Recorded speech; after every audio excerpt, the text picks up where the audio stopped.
doesn't understand. All right, we are going to move into our first talk, a team talk on data from Harvard Forest. This is a team talk between Bill Munger and Lucy Hutira. Bill is going to talk first about the sort of long-term record of the towers at Harvard Forest, and then Lucy is going to talk about some work on sort of fragmentation and kind of connecting things to remote sensing. So really kind of in the spirit of our year of remote sensing too. So let me get this all shared and stuff, and then I will hand things over to Bill. So let me share my screen. I'm going to try to share my desktop this time and see if that works better for everybody to be able to see the slides when they're like this. Okay. Does it look good on Zoom for everybody? Yeah, great. Thank you. All right. Take it away, Bill. Okay. So I'm Bill Munger. I've been at Harvard Forest since we built the tower, and I see that Dave Fitzgerald is online. I want to give a big shout out to him, who's been one of our co-conspirators all along, and a lot of what we have done couldn't have been done without his participation and helping us learn what to do and saving our butts when our system broke and his didn't. So thank you, Dave. So we want to remember that New England, you can see in the dioramas, it's changed, and this one, the landscape started before this 1700 diorama. There was a forest when Europeans came.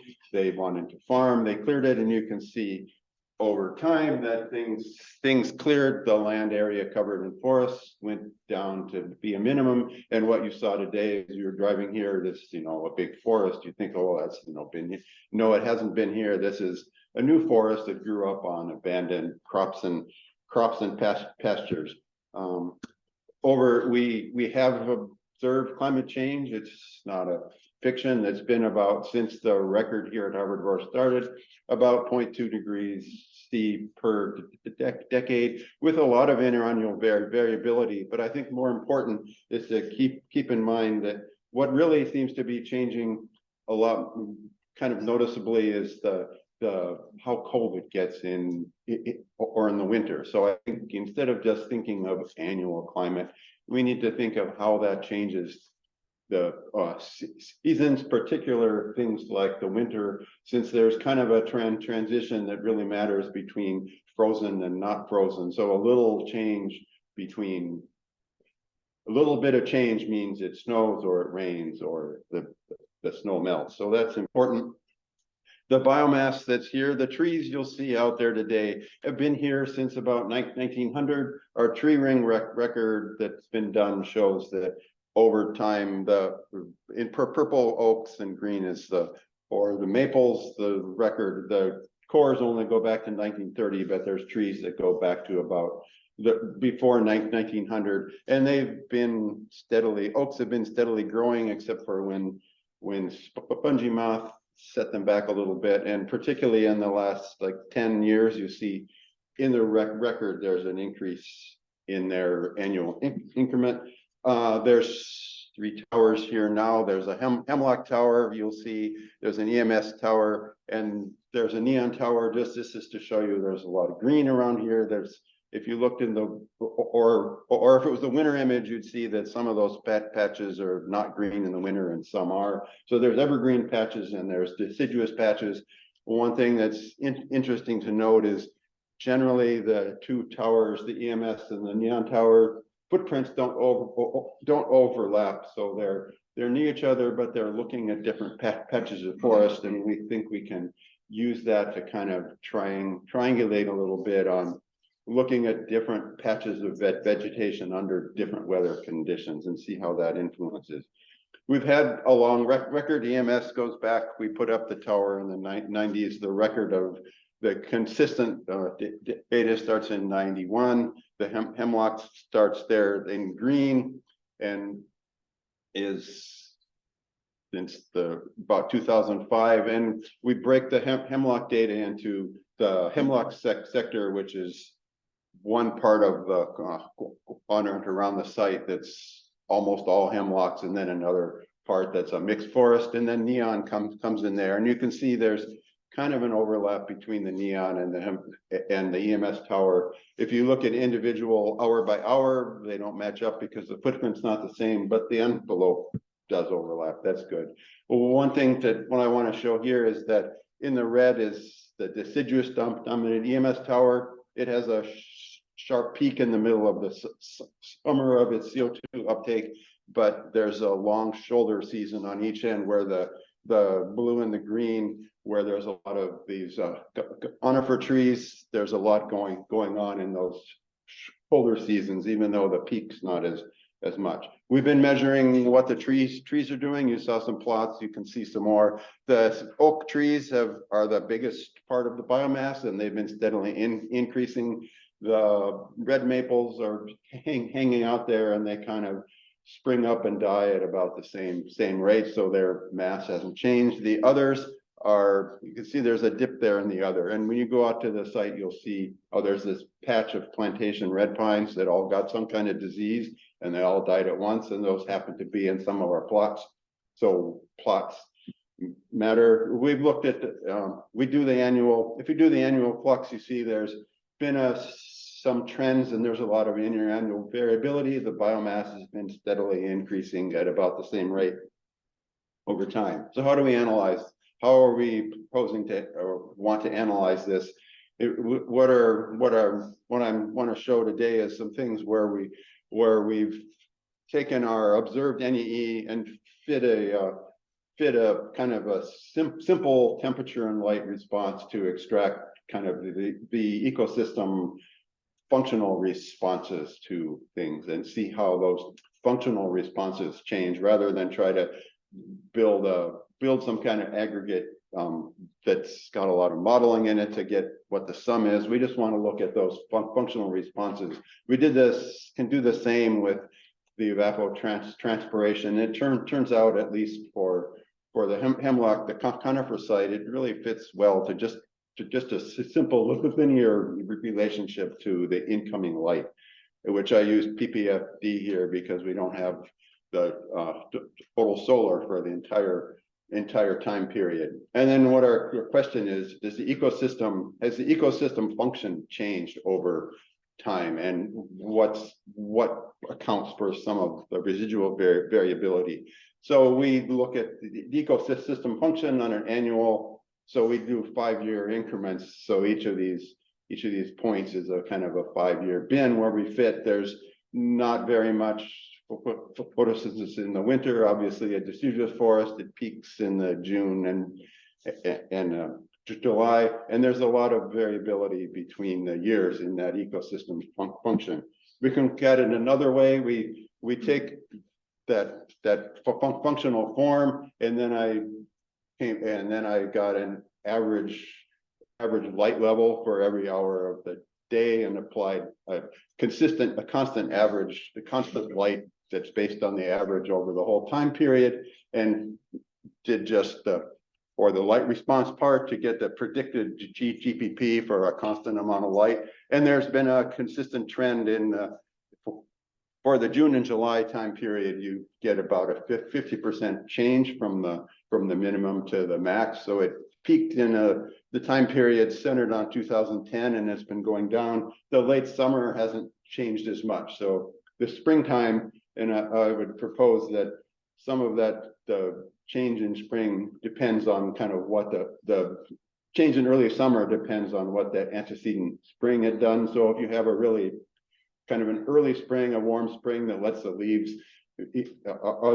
come out early and get to their full development, you'll get more uptake than if you have a cold, wet spring. The ecosystem respiration on the left shows you kind of the seasonality of maybe one to 2 micromoles per square meter per second during the dormant winter period. Jumps up to 5 to 9 depending on the year, and then drops back down for the winter. If you look at on the right, is just in the winter. There was a long period where it was around 1 micromole per square meter average respiration rate, and then there's this pulse in kind of in the early 2010s, where we had a lot of excess respiration that shows up in the data. And the other thing that affects forest here is insect pests. This is a hemlock stand, and it's before the adelgids have come, where there's nice tall trees, not much undergrowth. And then after adelgids comes, they suck the sap in the needles, the trees eventually die, and there's a lot of light at the forest, and birch trees emerge, which you'll go out and see.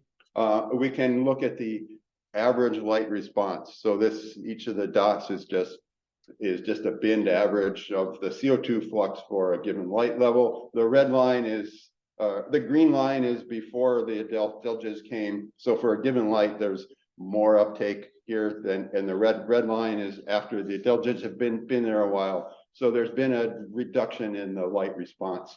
If we look at outside the hemlock stand, where it's a mixed stand, we don't see that, so we can't blame the sensors or anything. There's the fact that the hemlock trees in that sector of decline, you get less uptake. And just summarize the part I've not shown you, but there is a dependence on some of the vegetation distribution around the site. So some of the changes in NEE we see from one period to the next depend on which way the wind's blowing, because the vegetation is not uniform around it. And the ecosystem functionality has been changing over time, and it's not just a constant ecosystem, which means if you take some piece of the data and you then fit a model, that's not going to capture the long-term change, because the underlying functions have changed. It's sensitive to the variations within a season, and pest outbreaks and maybe land use things are going to be really important to kind of throw a wrench in all of those trends. And I'll turn it over now to Lucy. Hope I can go through that.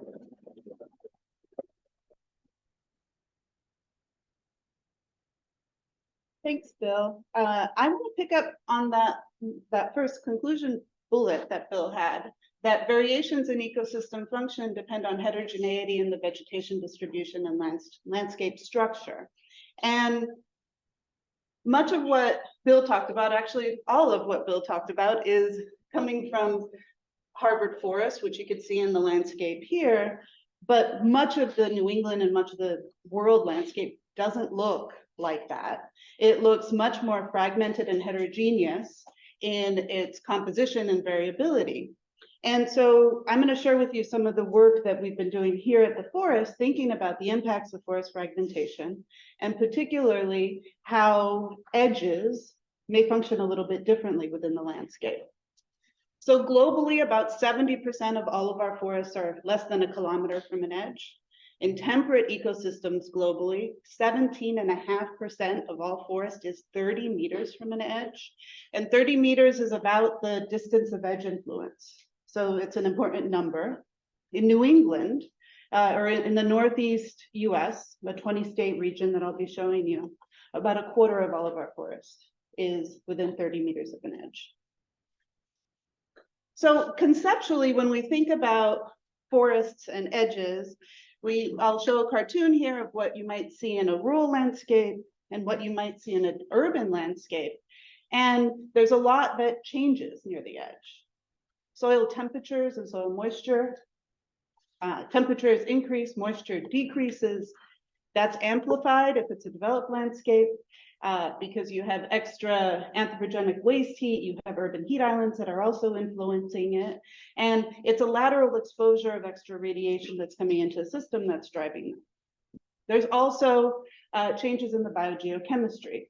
There's extra nitrogen that gets deposited near forest edges, and that's also amplified in urban systems with fertilizer, vehicle waste, and pet waste, which is actually strikingly large.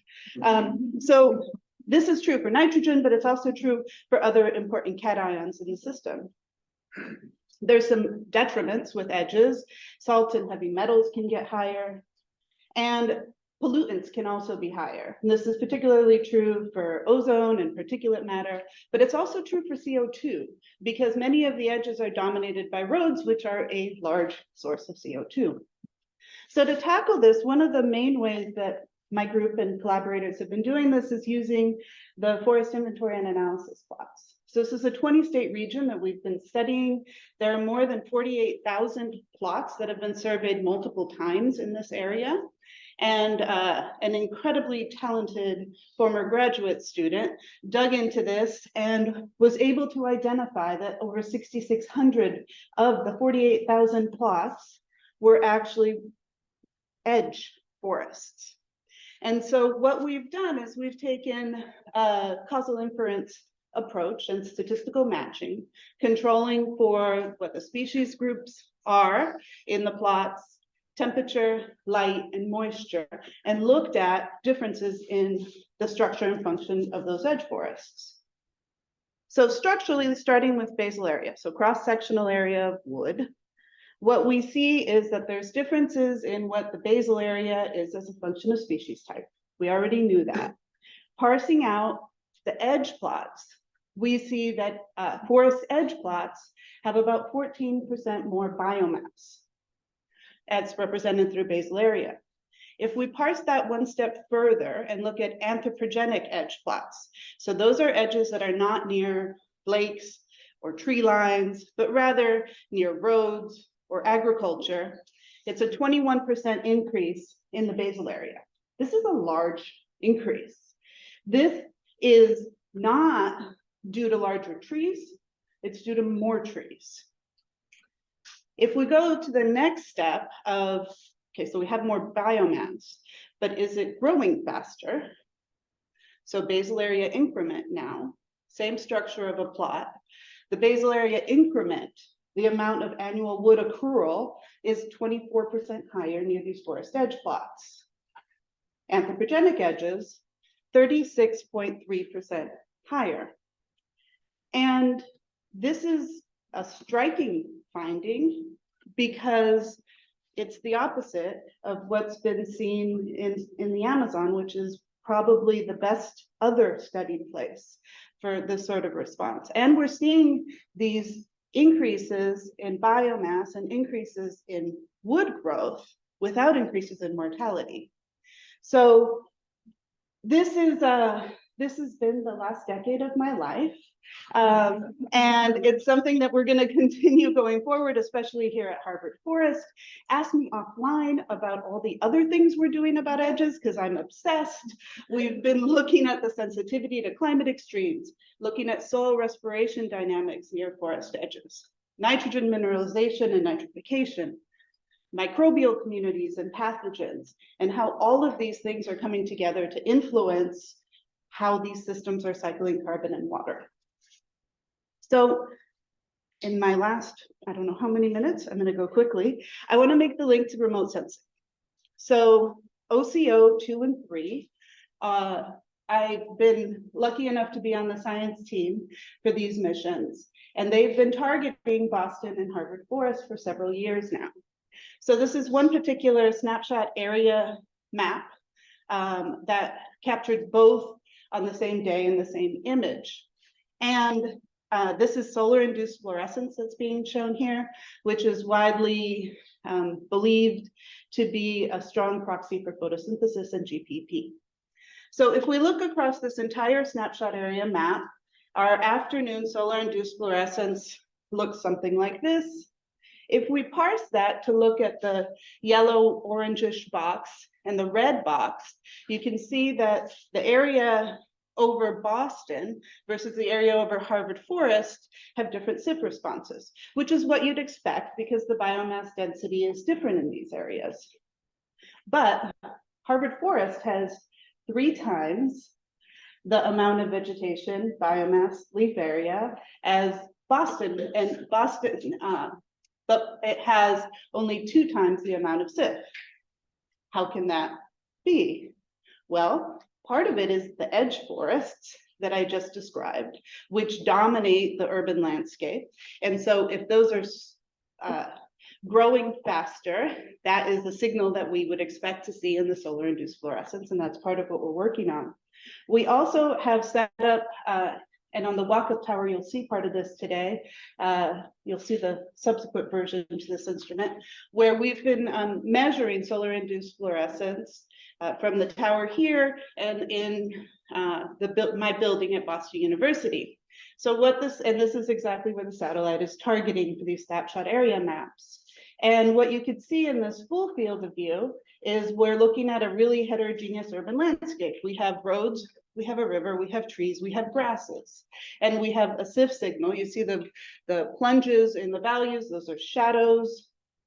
If we zoom in, which this instrument can do, we can see that the SIF, in contrast to the full view, has a higher value for trees, a much higher value for grasses, and then the river and buildings have a non-zero but very low SIF. And so we've been making these measurements for several years now. We've been developing some approaches to try to capture what the shadows look like, because we're capturing red, green, blue images with every SIF acquisition, and looking at what the fill factor of vegetation looks like in the field of view, as well as what the light and sky conditions look like. If we start to take this into account and we look at our spectrometer measurements from Harvard Forest and our full view measurements from Boston University, we see in that small field of view a bit of a higher SIF, but it's consistent with what we see in the regional pattern. But to really explain why we're seeing so much high SIF in the city, it's grass. It's very green, it's very managed, and there is a lot of it. And so when we think about how to interpret and scale some of our field observations, accounting for that land cover heterogeneity is really key. So this was Bill's conclusion that I've completely stolen from him. And I want to add just a little bit more to it, is that we do need to think about the heterogeneity of vegetation distribution and structure, but we also need to expand the types of sites that we're looking at. And the IFL program is a big step in that direction. Urban areas, forest fragments, and edges are terribly confounded. They are difficult to work in, and people tamper in them disproportionately, but they're a huge part of our landscape. Almost 25% in that northeastern 20 states is under this influence of edges, and we need to be studying that.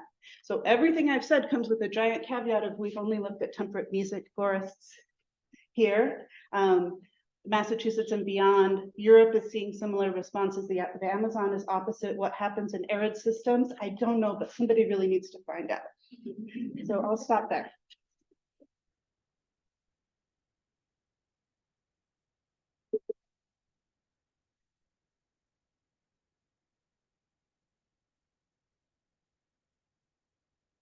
All right, in the interest of time, and we're very far behind schedule, we are going to take one or two questions from our Zoom attendees, and the in-person attendees, find your speakers after we end here and catch up with them. So Zoom folks will prioritize your questions.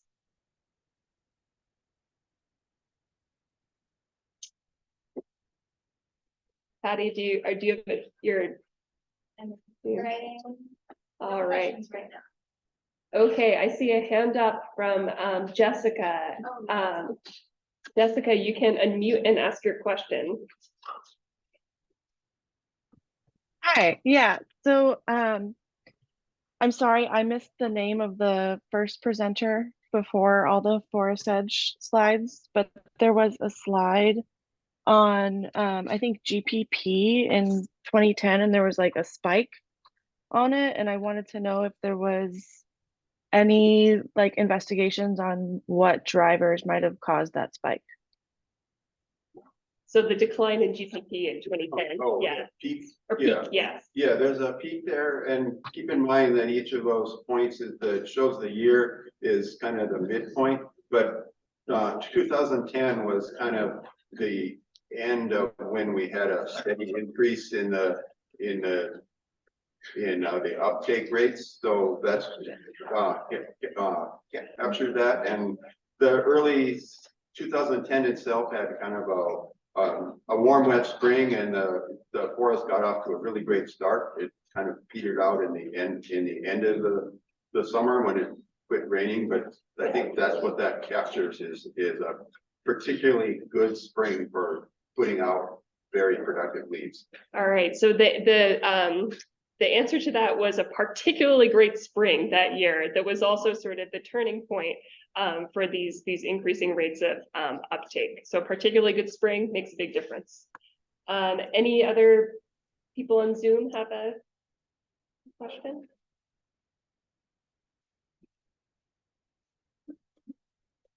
All right, well, thank you all very much. And we are going to turn things over now to my colleague Clarice Hart, who is here to lead us through a in real life, on paper, drawing things exercise.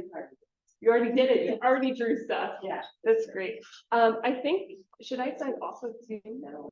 Or, yeah, so folks on Zoom, I'm going to sign off now because we are doing a few in-person things and transitioning to our field visit after this. Thank you all very much for joining in, and we hope to see you at the other parts of this meeting. Thanks.